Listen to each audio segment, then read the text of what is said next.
As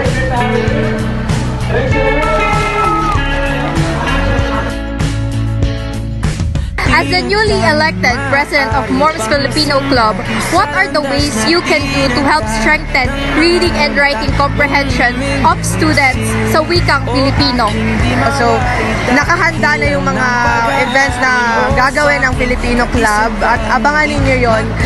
Kabilang na dito yung pagpa-enhance ng mga parang vocabulary ng mga bata at yung skills nila sa reading and writing. So, doon kami nakatuon, yun yung binibigyan namin ng pansin upang mas mapatatag pa yung vocabulary at pagbasa ng mga batang Mormsian.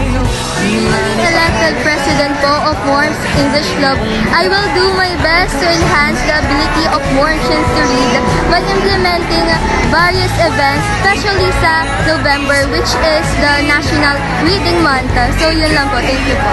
Fun by implementing activities such as math camp, where students have fun with math through different activities.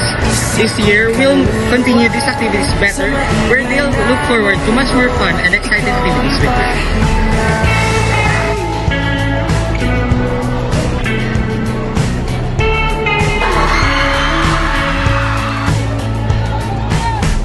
It's like the club itself and the members chose me, nominated and elected me for 3 school years in a row already. Kaya yun yung naging drive ko, naging motivation ko to keep on choosing Science Club. Alam niyo kung bakit? Kasi it's the members themselves that drives me para maging best version ng sarili ko than I was of the last school year. Thank you.